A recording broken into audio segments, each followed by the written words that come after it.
Hello, my name is Natalia Bonilla. I am making this video for Stephany Grapo. And my son Satya Orozco is helping me with the camera and also making me the questions of the interview. Thank you. So, what have you been working on over for the past 6 months? Well, for the last 6 months, I have been working on the protection of the human, collective, and environmental rights of indigenous population and Afro-descendant communities who inhabit the north part of Ecuador, the province of Esmeraldas, that is in the frontier with Colombia. This place is covered by the Choco Forest, that this is a very important ecosystem from the people because these people depends of the natural resources of the ecosystem and also depends of their territory for their life and for keep their cultures. But this ecosystem is treatment by the oil palm company, by the forestry, and also by the illegal gold mining that occurs on the rivers. In Ecuador, the indigenous people and the Afro-descendants community has a collective rights by the constitution of the country, but the government had hadn't give the warranties for the respect of these collective rights. So these populations are facing the dispossess of their lands and also the pollutions that came from the oil palm plantation and also the deforestation of their forests. So this is a very big problem for them. This is a violation of their human rights. Also, because in some time these activities occurs with violence against the communities. So we had to know this problem, and we also had to know the deeper situation that is in this place, that it's about the racism and that the government had never put enough attention to these communities because of the race. So in Ecuador, as in another parts of the world, we have this kind of problems, and we are working to against these situations.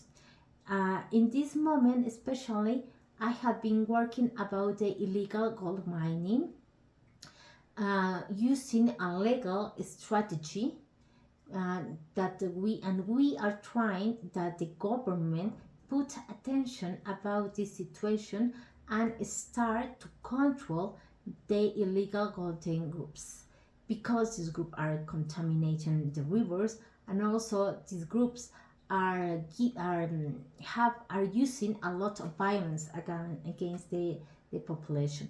We are also making a community campaign about these situations, and we are making also an international campaign trying to denounce the problems that came from the mining to the gold mining. Another problems that I used to work about is the oil palm plantation, especially because, for example, one of these companies has put a suit against seven of the community defenders. This lawsuit has the intention to stop the fight of the people for their land, for their territory, and also because the people are denouncing the deforestation of the forest and the contamination that came from these oil palm plantations.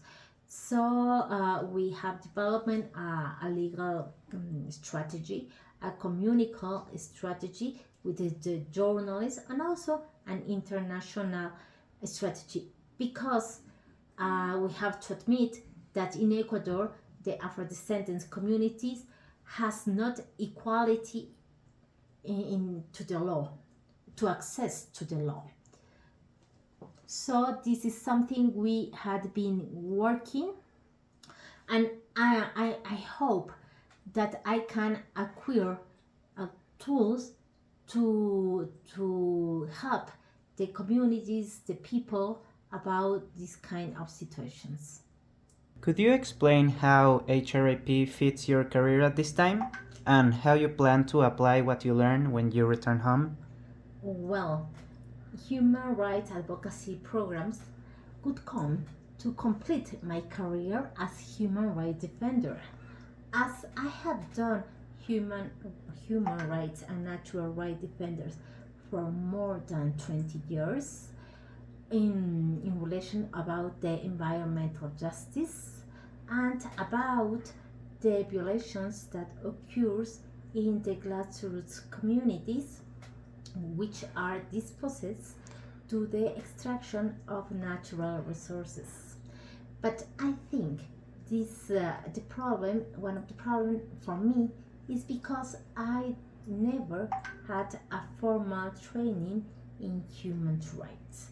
So I think these programs will give me the tools that I need to exchange my work for the benefit of the communities and for the benefit of my organizations. For example, at this time, as I told, in Ecuador we are facing new problems and new situations in a very few times. You know, just in 2 years, Ecuador had transformed in something, in a situation, something like Colombia or something like Mexico. And this is very different for us because our society used to be a very peaceful society, even though the situations and the economic problems we had, we used to be a very peaceful society. But now this is something that is absolutely new. So I and my organization, we need to have new tools for this new reality. I am thinking, for example, that at this time we don't have the protocols we need to defend the life of the defenders.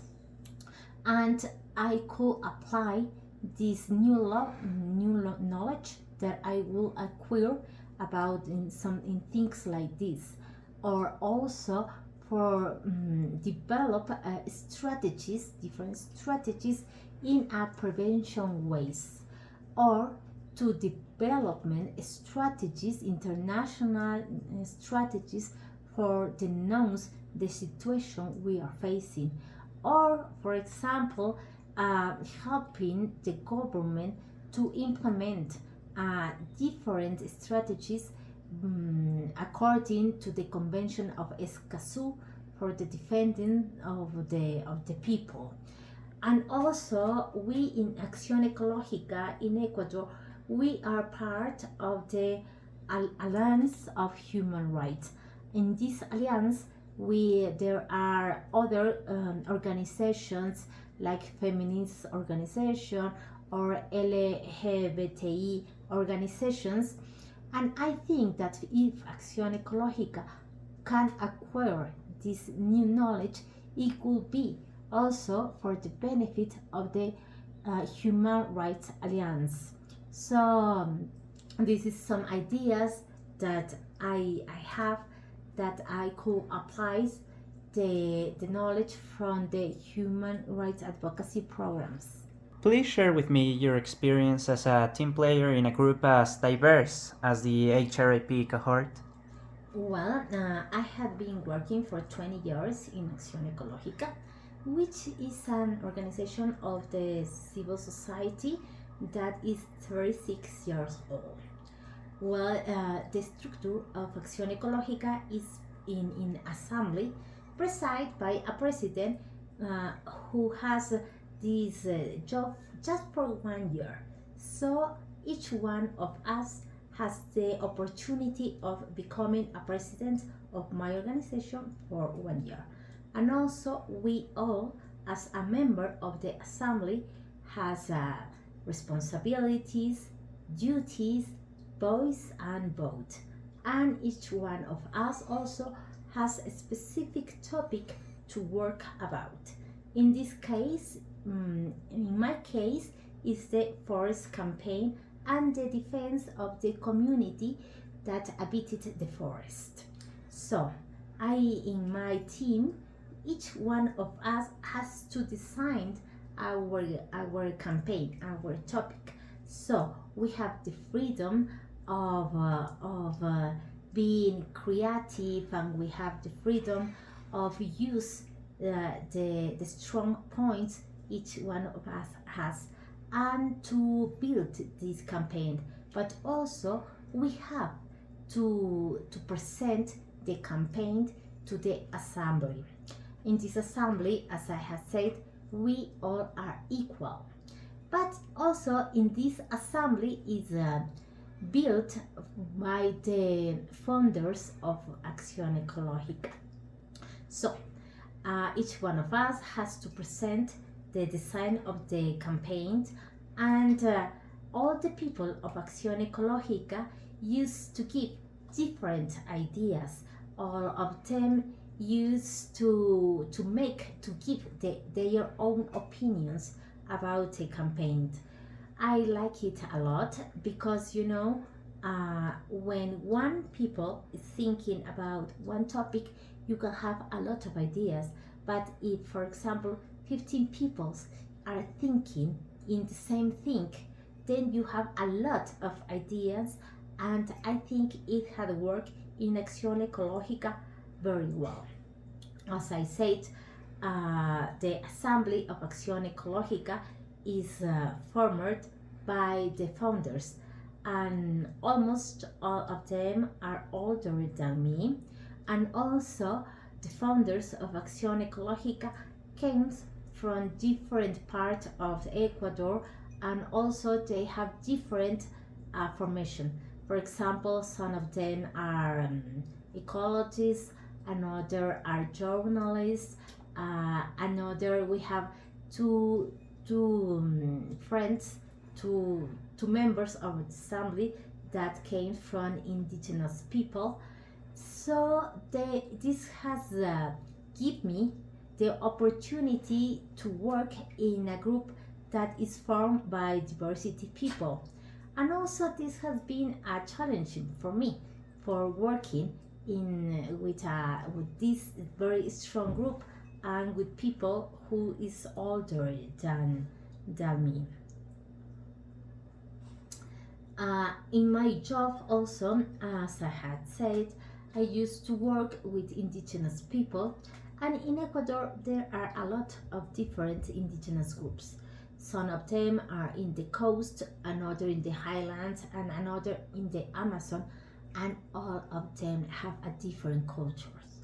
Also, the Afro-descendants community has a different cultures. So this had given me the opportunity to work with a diversity of people. But not just this, also in Acción Ecológica and personally, I have to work with judgments, with lawyers, with ministers, with congressmen, also with the people from the United Nations, or with financial groups. So I had to make this job, and I think I have a lot of experience about this. About working in the group formed by the Human Rights Advocacy Program, I am very excited about doing this because I had read that the groups is really diverse. Are gonna people from, for example, from the East Europe, or from Africa, or from Asia is coming to the group, and I am very enthusiastic about knowing these people, about knowing their experience, because I know I can learn from them things that I had never even imagined, or learned about their strategies that I think I had never even had the opportunity to learn about. But also, I have a lot of experience, you know. I have been working for more than 20 years, and I have, for example, my formal education about environmental science, and also my master in anthropology. But I think this is not the most important for me. It's my experience, the most important thing for me. And I think I can share this experience from my experience to the people that is gonna be in these diversity groups. So also the ways how Action Ecológica group work in this assembly, I think is different than from the other NGOs organizations. So I think I have a lot to give to these people, to this group, and also a lot of taking from this group. I am thinking, for example, about the transitional justice, that this is something that I have learned that is very useful. For example, in Colombia, one of the ways to establish the peace is by the transitional justice. I think it's difficult, but of course it can be a way, a different way to make the things work, especially when the traditional ways is not are not working. Well, dear Stephany, thank you for your time. This has been a homemade video. The Spanish is my maternal language, and I am improving my English. If I get this scholarship, one of the first things I would do after give my son a big hug is taking an intensive English course. Thank you for your time again, and I wish you a happy new year.